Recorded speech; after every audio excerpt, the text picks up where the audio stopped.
മഹത്വത്തിൻ സാന്നിധ്യം, ദൈവവചനത്തിൻ അഭിഷേകം, മഹിമയിൽ വാണിടും യേശു കർത്താവിന്റെ സാന്നിധ്യം.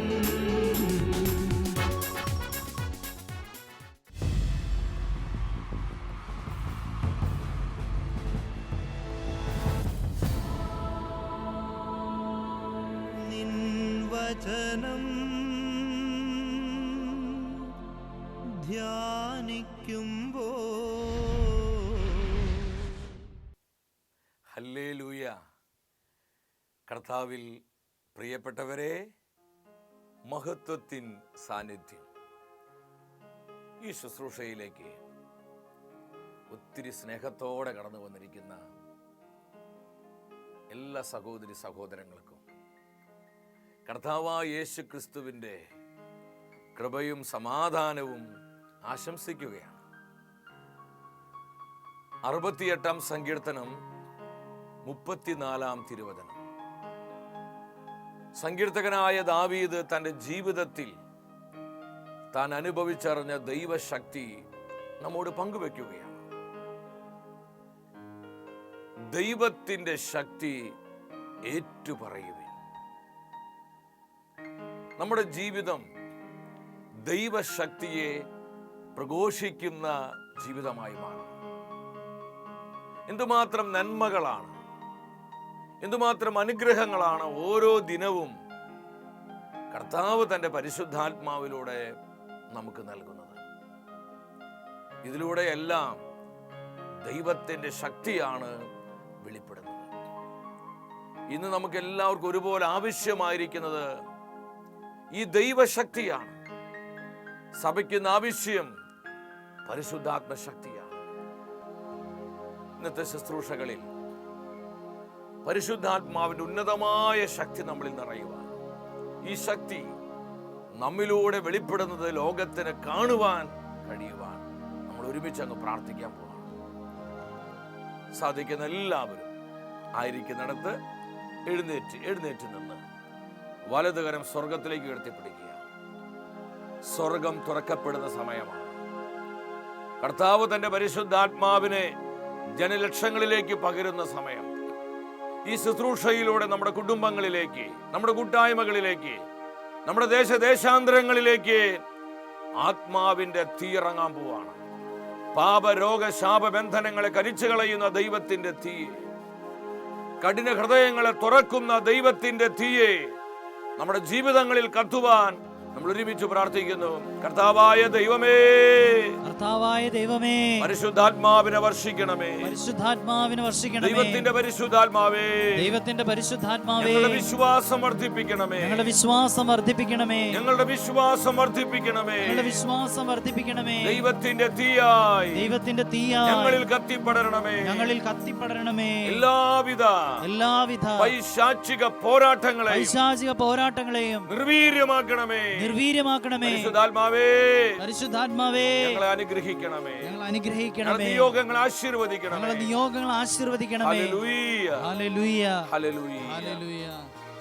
കരങ്ങൾ അടിച്ച് ആത്മശക്തിയിൽ നിറയപ്പെടുവാനുള്ള ആഗ്രഹത്തോടെ എല്ലാം മറന്ന് നമ്മുടെ കർത്താവിനെ പാടി ആരാധിക്കുകയാണ്. ആരാധനയ്ക്ക് യോഗ്യനായ, സകല സ്തുതികൾക്കും അർഹനായ കർത്താവിന്റെ സാന്നിധ്യം അനുഭവിച്ച് ഒരു കുടുംബമായി കരഘോഷത്തോടെ നമ്മൾ ഈശോയെ ആരാധിക്കുന്നു. We worship Lord. We worship Jesus. Hallelujah. Amen. Amen. Hallelujah. Hallelujah. ക്രിസ്തീയ ജീവിത പാതയിൽ ഞാൻ കർത്താവുമായി യാത്ര ചെയ്യും. ക്രിസ്തീയ ജീവിത കർത്താവുമായി യാത്ര ചെയ്യും. കഷ്ടതയായാലും നഷ്ടങ്ങൾ വന്നാൽ കർത്താദികർത്തനെ പിന്തുടർന്നിടും. കഷ്ടതയായാലും നഷ്ടങ്ങൾ വന്നാൽ കർത്താദികർത്തനെ പിന്തുടർന്നിടും. ക്രിസ്തീയ ജീവിത പാതയിൽ ഞാൻ കർത്താവുമായി യാത്ര ചെയ്യും. ക്രിസ്തീയ ജീവിതപാതയിൽ ഞാൻ കർത്താവുമായി യാത്ര ചെയ്യും. കഷ്ടതയായാലും നഷ്ടങ്ങൾ വന്നാലും കർത്താതി കർത്തനെ പിന്തുടർന്നിടും. കഷ്ടതയായാലും കർത്താതി കർത്തനെ പിന്തുടർന്നിടും. കഷ്ടതയായാലും നഷ്ടങ്ങൾ വന്നാലും കർത്താതി കർത്തനെ പിന്തുടർന്നിടും. ഞങ്ങൾക്ക് മറ്റൊന്നും വേണ്ട, അങ്ങയോട് കൂടെ ചേർന്നിരിക്കാൻ കൃപ നൽകണമേ, കൃപ നൽകണമേ. കർത്തനെ പിന്തുടർന്നിടും, കർത്താതി കർത്തനെ പിന്തുടർന്നിടും. ഇരു കരങ്ങളും സ്വർഗത്തിലേക്ക് ഉയർത്തി ഇടിമുഴക്ക ശക്തിയോടെ ഹൃദയം തുറന്ന് യേശു നമ്മെ വിളിക്കേ. അത്ഭുതങ്ങളുടെ സമയം, ഇത് കൃപയുടെ സമയമാണ്. ദൈവത്തിന്റെ പരിശുദ്ധാത്മാവ് സ്വർഗത്തിന്റെ തീയായി നമ്മൾ കത്തിപ്പടരുന്ന സമയം. ഉച്ചത്തിൽ വിളിക്കുന്നു, യേശുവേ, അത്ഭുതങ്ങളുടെ ദൈവമേ, കരങ്ങൾ നീട്ടിത്തരണമേ. ഹല്ലേലൂയ, ഹല്ലേലൂയ, ഹല്ലേലൂയ.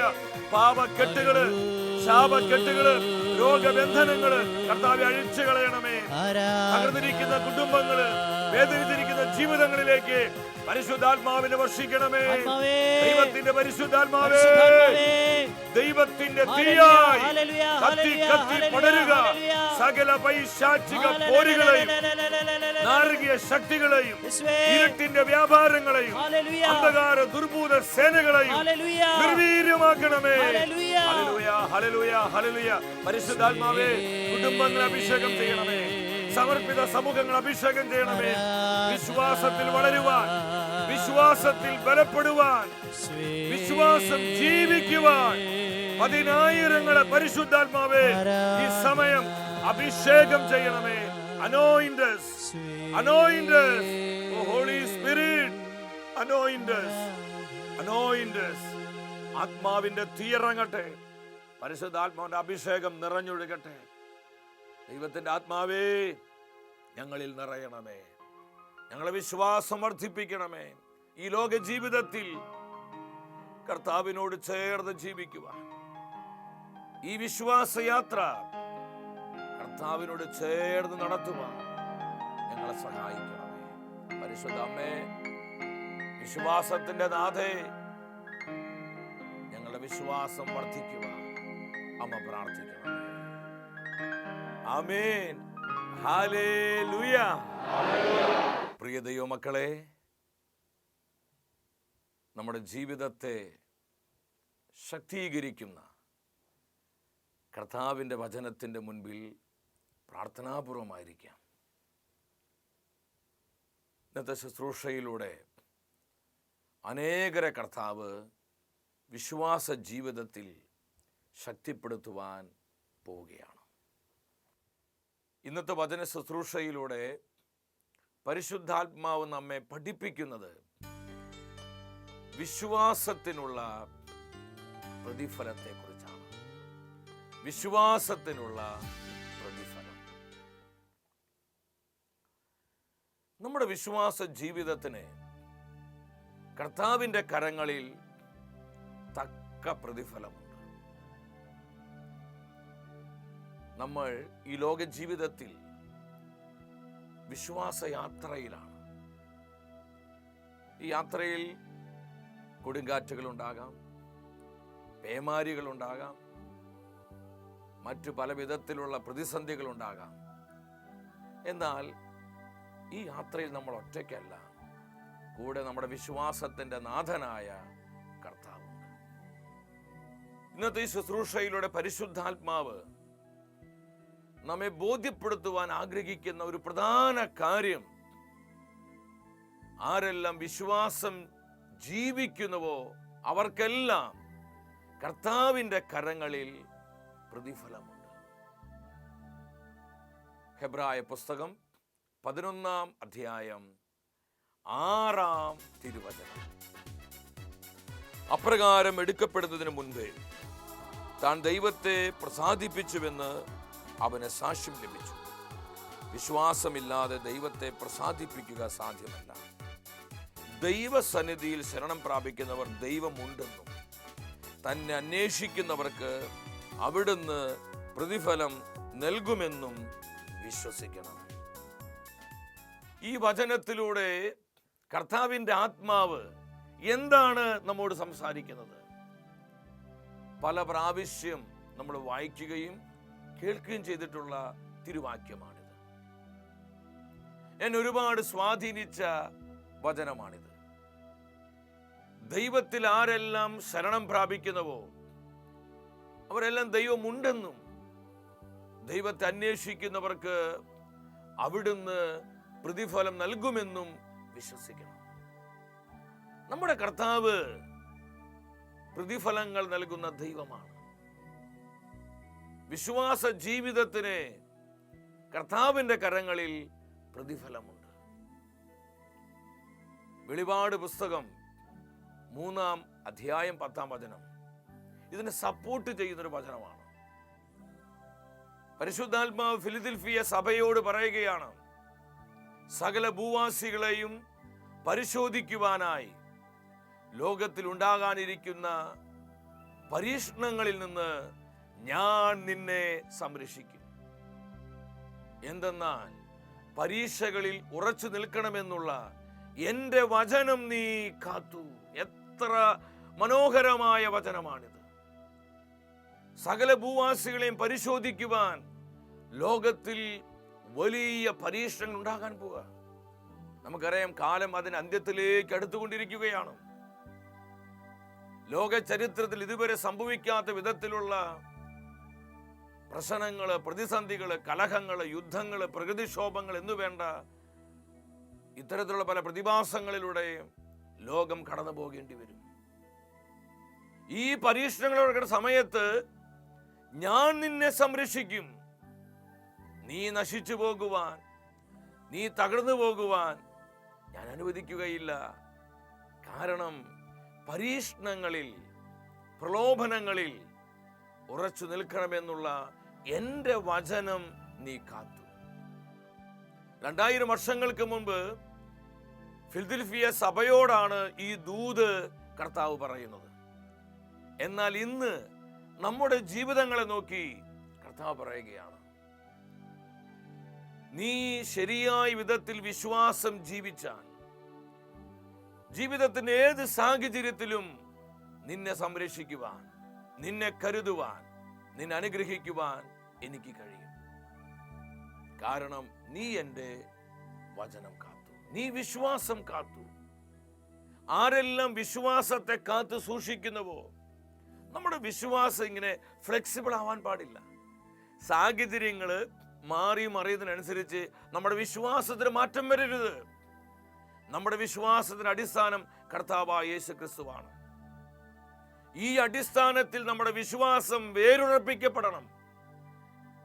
അപ്രകാരം ആരെല്ലാം വേരുറപ്പിച്ചുകൊണ്ട് ജീവിക്കുന്നുവോ അവരെ കർത്താവ് ഏത് ദുരിതത്തിന്റെയും ഏത് പ്രതിസന്ധിയുടെ നടുവിൽ സംരക്ഷിക്കുമെന്ന് വാഗ്ദാനം തരികയാണ്.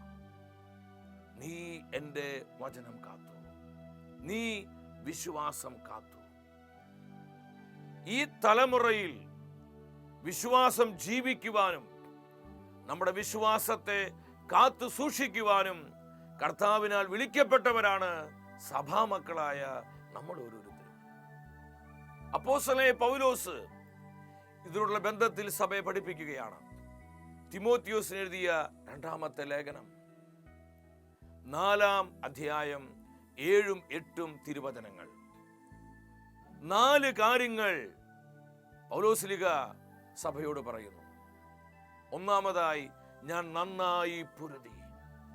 ഈ ലോക ജീവിതത്തിൽ ഞാൻ വിശ്വാസത്തിന് വേണ്ടി ഒരുപാട് പൊരുതി എൻ്റെ വിശ്വാസം സംരക്ഷിക്കുവാനായി. രണ്ടാമത്, എൻ്റെ ഓട്ടം ഞാൻ പൂർത്തിയാക്കി. ക്രിസ്തീയ ജീവിതം, വിശ്വാസ ജീവിതം എന്ന് പറയുന്നത് അതൊരു ഓട്ടമാണ്. ഓട്ടപ്പന്തയത്തോടാണ് ദൈവത്തിന് തിരുവെഴുത്ത് വിശ്വാസ ജീവിതത്തെ ഉപമിച്ചിരിക്കുന്നത്. ഞാൻ എൻ്റെ ഓട്ടം പൂർത്തിയാക്കി. മൂന്നാമത്, വിശ്വാസം കാത്തു. എന്തൊരു അഭിമാനത്തോടെയാണ് പൗലോസ് ഈ യാഥാർത്ഥ്യം ദൈവജനത്തെ അറിയിക്കുന്നത്. ഞാൻ എൻ്റെ വിശ്വാസം കാത്തു. എൻ്റെ സഹോദരി സഹോദരങ്ങളെ, നമുക്ക് എത്ര പേർക്ക് കർത്താവിൻ്റെ തിരുമുഖത്തേക്ക് നോക്കി അഭിമാനത്തോടെ പറയാൻ പറ്റുമോ, കർത്താവേ, ഈ ലോക ജീവിതത്തിൽ ഞാൻ ജീവിച്ചപ്പോൾ ഞാൻ എൻ്റെ വിശ്വാസം കാത്തു. എൻ്റെ കുടുംബ ജീവിതത്തിൽ, എൻ്റെ സമർപ്പിത ജീവിതത്തിൽ, എൻ്റെ തൊഴിൽ മേഖലകളിൽ, എൻ്റെ ശുശ്രൂഷ മണ്ഡലങ്ങളിൽ, അങ്ങ് എന്നെ നിർത്തിയ എല്ലാ മണ്ഡലങ്ങളിലും ഞാൻ എൻ്റെ വിശ്വാസം കാത്തുവെന്ന് നമുക്ക് എത്ര പേർക്ക് പറയാൻ പറ്റും? ഇത് പ്രസംഗിക്കാൻ എളുപ്പമാണ്, കേട്ടിരിക്കാനും എളുപ്പമാണ്. എന്നാൽ പൗലോസിന് നല്ല ബോധ്യമുണ്ടായിരുന്നു, ഞാൻ എൻ്റെ വിശ്വാസം കാത്തു. അതിനുള്ള റിവാർഡ് എന്താണ്? 8-ാം വചനത്തിൽ പൗലോസിനെ പഠിപ്പിക്കുകയാണ്, നീതിയുടെ കിരീടം എനിക്കായി കർത്താവ് ഒരുക്കിയിരിക്കുന്നു. നീതിയുടെ കിരീടം. അപ്പൊ വിശ്വാസത്തെ കാത്തു സൂക്ഷിക്കുന്നവർക്ക്, വിശ്വാസം ജീവിക്കുന്നവർക്ക് കർത്താവ് നൽകുന്ന വലിയ പ്രതിഫലമാണ് നീതിയുടെ കിരീടം, ദ ക്രൗൺ ഓഫ് റൈച്ചസ്നെസ്. എത്ര മനോഹരമായ വാഗ്ദത്തമാണിത്. അപ്പോസ്തലനായ പൗലോസ് വീണ്ടും കൊരിന്ഥോസിലെ സഭയോട് പറയുകയാണ്, താൻ എഴുതിയ 1-ാം ലേഖനം 16:13, നിങ്ങൾ ജാഗരൂകരായിരിക്കണം. ഈ ലോക ജീവിതത്തിൽ നമ്മൾ വിശ്വാസ യാത്രയിൽ ഇങ്ങനെ മുന്നോട്ട് പോകുമ്പോൾ നമ്മളെ തകർക്കുവാൻ, നമ്മളെ നശിപ്പിക്കുവാൻ, നമ്മുടെ വിശ്വാസത്തെ ഇല്ലാതാക്കാൻ ആവുന്നതെല്ലാം പിശാച് ചെയ്യും. ഈ സമയത്ത് സാത്താന്റെ തന്ത്രങ്ങളെ കുറിച്ച് നമ്മൾ വളരെ ജാഗ്രതയുള്ളവരാകണം. നിങ്ങൾ ജാഗരൂകരായിരിക്കുക, വിശ്വാസത്തിൽ ഉറച്ചു നിൽക്കുക. Stand for the faith. വിശ്വാസത്തിന് വേണ്ടി വില കൊടുക്കുക, വിശ്വാസത്തിൽ ഉറച്ചു നിൽക്കുക. പരിശുദ്ധാത്മാവ് പൗലോസ്ലീഹായിലൂടെ ഈ നാളുകളിൽ നമുക്ക് തരുന്ന സന്ദേശമാണിത്. കൊളോസ്സ സഭയ്ക്ക് ഇത് ലേഖനം 2-ാം അധ്യായം 7-ാം തിരുവചനം, നിങ്ങൾ സ്വീകരിച്ചിരിക്കുന്ന വിശ്വാസത്തിൽ ദൃഢത പ്രാപിക്കുക.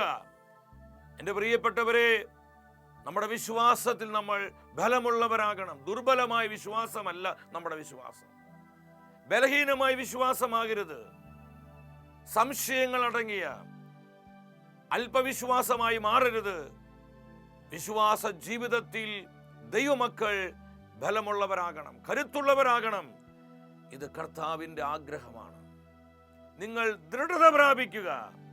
ഇങ്ങനെ ദൃഢതയുള്ള വിശ്വാസത്തിനാണ് കർത്താവ് പ്രതിഫലം തരുന്നത്. എൻ്റെ സഹോദരി സഹോദരങ്ങൾ, നമ്മളിങ്ങനെ ജീവിച്ചാൽ മതിയോ? നമ്മളിങ്ങനെയൊക്കെ പോയാൽ മതിയോ? നമ്മുടെ വിശ്വാസ ജീവിതം ഇന്ന് എന്തുമാത്രം പരിശുദ്ധാത്മാവിൽ ബലപ്പെട്ടതാണ്. കർത്താവിൻ്റെ നിർമ്മലമായ വചനത്തിന് മുൻപിൽ നിന്ന് പരിശോധിക്കണം. ഒരു പ്രതിസന്ധി വരുമ്പോഴേക്കും, ഒരു പ്രതികൂലം വരുമ്പോഴേക്കും, ഒരു രോഗം വരുമ്പോഴേക്കും, കുടുംബത്തിലൊരു തകർച്ച വരുമ്പോഴേക്കും നമ്മൾ ആകെ അങ്ങ് അസ്വസ്ഥരാവുകയാണ്, ഇറിറ്റേറ്റഡ് ആവുകയാണ്. നമ്മൾ കേട്ട വചനം നമ്മളങ്ങ് മറന്നുപോയി, നമ്മൾ ബ്ലാങ്ക് ആയി പോവാണ്. ഇതെങ്ങനെ പരിഹരിക്കും? ഇതെങ്ങനെ മാറിപ്പോവും? എൻ്റെ കുടുംബം അനുഗ്രഹം പ്രാപിക്കും, എനിക്ക് ഗതികേട് ഉണ്ടായില്ലെന്നൊക്കെ പറഞ്ഞ് നമ്മൾ പലരും പിറുപിറുക്കുന്നവരും പരാതിക്കാരായി മാറുകയാണ്. തിരുവചനങ്ങളിലൂടെ പരിശുദ്ധാത്മ വ്യക്തമായി നമ്മളെ പഠിപ്പിക്കുകയാണ്, നിങ്ങൾ വിശ്വാസത്തിൽ ദൃഢതയുള്ളവരാകണം, കരുത്തുള്ളവരാകണം. നോഹയുടെ ജീവിതത്തിലൂടെയാണ് ഈ സന്ദേശം കൂടുതലായി ദൈവാത്മാവ് നമ്മളെ പഠിപ്പിക്കുന്നത്. ഹെബ്രായ പുസ്തകം 11:7 വരിക. ഈ തലമുറയ്ക്ക് വളരെ മാതൃകയായൊരു വ്യക്തിയാണ് നോഹ. തിരുവെഴുത്തിൽ ആദ്യ പുസ്തകമാണ് ഉൽപ്പത്തി. ഉൽപ്പത്തിയുടെ പുസ്തകത്തിൽ നോഹയെ നമുക്ക് കാണാൻ പറ്റും. വിശ്വാസത്യാഗം സംഭവിച്ച ഒരു തലമുറയിലായിരുന്നു നോഹ ജീവിച്ചു. ദൈവത്തെ ആവശ്യമില്ലാത്ത, ദൈവത്തെ തള്ളിക്കളഞ്ഞ ഒരു തലമുറ. നമ്മളായിരിക്കുന്ന ഈ കാലഘട്ടവും ഏതാണ്ട് ഒരുമാതിരി ഇതുപോലെ തന്നെയാണ്. ഈ ലോകത്തിൽ ജീവിക്കാൻ ദൈവത്തിന്റെ ആവശ്യമില്ല. ദൈവം ഒരു ബാധ്യതയായി കാണുന്ന ഒരുപാട് വ്യക്തികള് ഈ തലമുറയിലുണ്ട്. വിശ്വാസത്യാഗം, അപ്പോസ്റ്റസി. എന്തായിരുന്നു നോഹയുടെ പ്രത്യേകത? വിശ്വാസം മൂലം അന്നുവരെ കാണപ്പെടാത്തൊരു കാര്യത്തെക്കുറിച്ച് ദൈവം മുന്നറിയിപ്പ് കൊടുത്തപ്പോൾ തൻ്റെ കുടുംബത്തിൻ്റെ രക്ഷയ്ക്ക് വേണ്ടി ഭയഭക്തിയോടെ നോഹ പെട്ടകം പണിതു.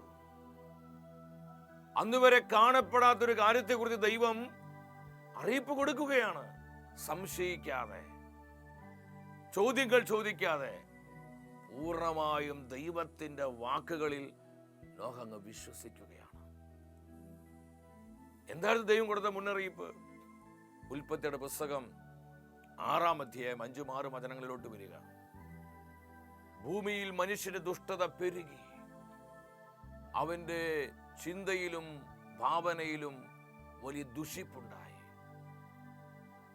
മനുഷ്യനെ സൃഷ്ടിച്ചതിൽ ദൈവം വേദനിച്ചു. അവന്റെ പ്രവൃത്തികള് അവിടുത്തെ ഒരുപാട് ദുഃഖിപ്പിച്ചു. ഉൽപ്പത്തിയുടെ പുസ്തകം 6-ാം അധ്യായം 11-ാം വചനത്തിൽ പറയാണ്, ഭൂമിയാകെ ദുഷിച്ചുപോയി, കറപ്റ്റഡായി, എങ്ങും അക്രമം നടമാടി. വിശ്വാസമില്ലാത്ത, ദൈവത്തെ തള്ളിക്കളഞ്ഞ, ജഡീകതയ്ക്കും ഭൗതികതയ്ക്കും വേണ്ടി മാത്രം ജീവിച്ച ഒരു തലമുറ. ആ തലമുറയിൽ എന്ത് സംഭവിച്ചു?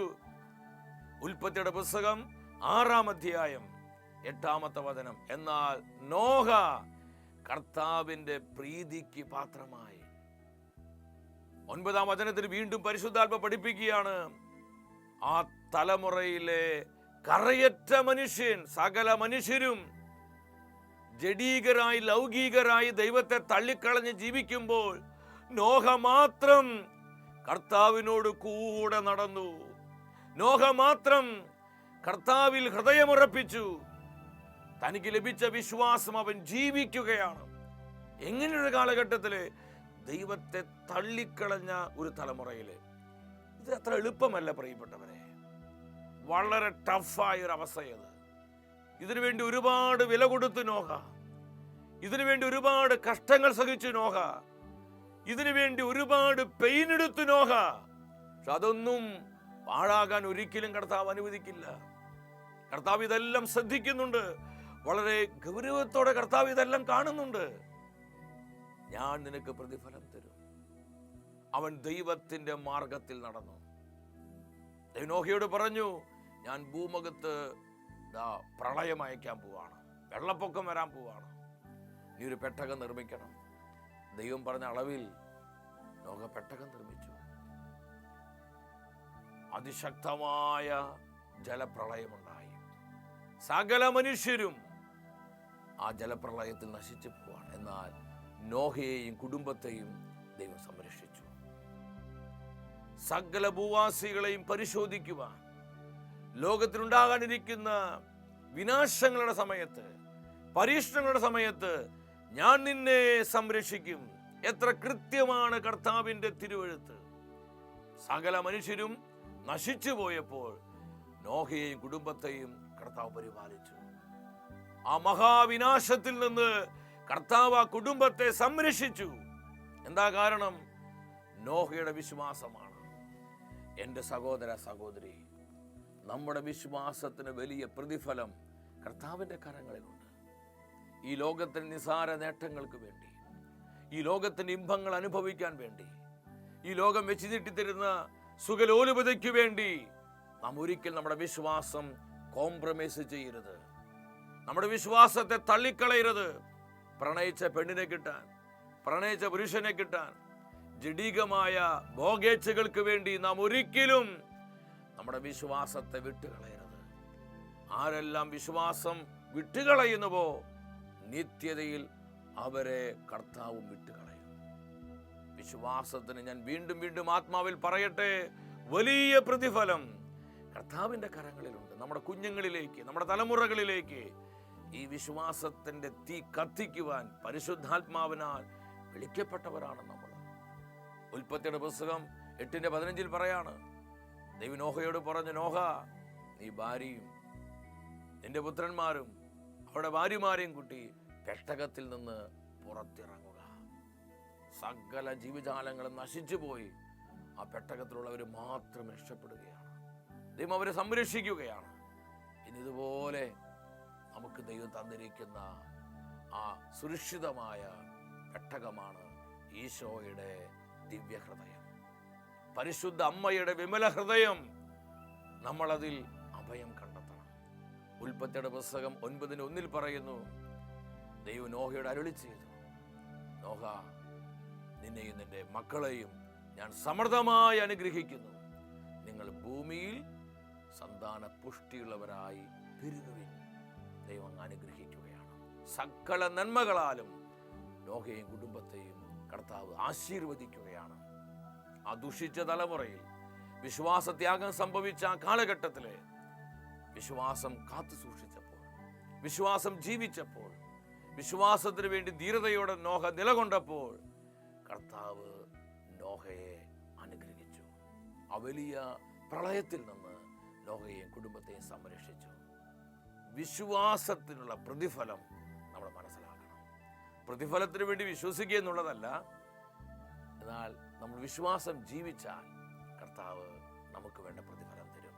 ഈ സത്യം മനസ്സിലാക്കിക്കൊണ്ട് വിശ്വാസ സത്യങ്ങൾക്ക് വേണ്ടി, കർത്താവിൻ്റെ നിർമ്മലമായ സുവിശേഷത്തിന് വേണ്ടി, സഭയുടെ പ്രബോധനങ്ങൾക്കായി, ഈ കാലഘട്ടത്തിൽ പരിശുദ്ധാത്മാവ് നമ്മെ പഠിപ്പിക്കുന്ന തിരുവചനത്തിൻ്റെ ബോധ്യങ്ങൾക്കായി ധീരതയോടെ നിലകൊള്ളുവാനും ഈ വിശ്വാസം ഈ തലമുറയോട് പ്രഘോഷിക്കുവാനും കർത്താവ് നമ്മളെ ശക്തരാക്കട്ടെ. നമ്മുടെ നിയോഗങ്ങളെയും വ്യക്തിപരമായ നമ്മുടെ ആവശ്യങ്ങളെയും നമ്മുടെ കുടുംബത്തെയും നമ്മെ ഓരോരുത്തരെയും നമ്മുടെ വിശ്വാസത്തിൻ്റെ നാഥനായ കർത്താവ് സമൃദ്ധമായി അനുഗ്രഹിക്കട്ടെ.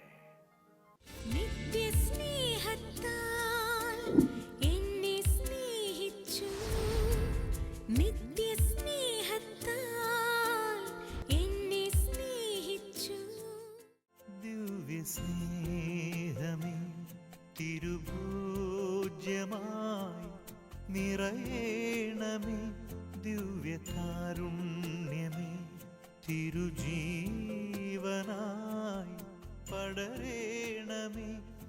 പരമപരിശുദ്ധനായ കർത്താവേ, തിരുവോസ്വരൂപനായി ദിവ്യകാരുണ്യമായി ഞങ്ങളുടെ മധ്യേ കടന്നു വന്ന സ്നേഹത്തെ ഓർത്ത് നന്ദി പറയുന്നു.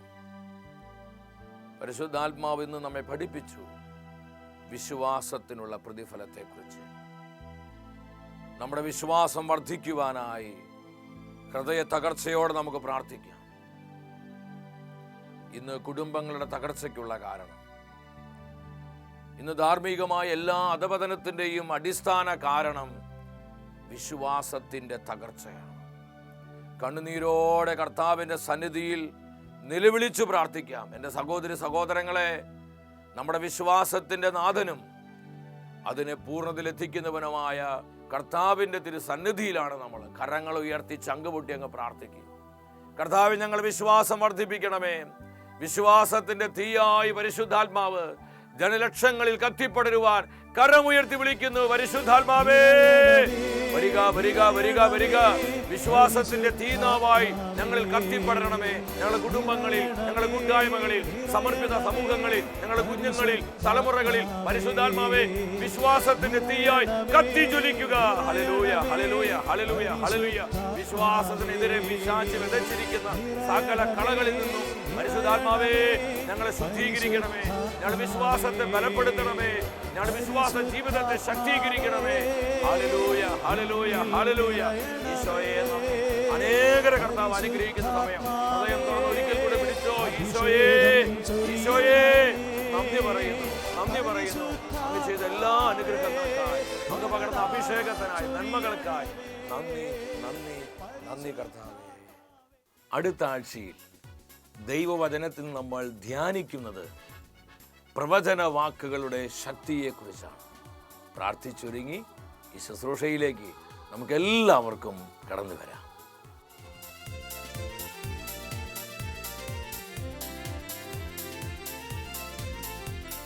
മഹത്വമേ മഹത്വമേ മഹത്വത്തിൻ രാജാവേ, മഹത്വത്തിൻ സാന്നിധ്യം.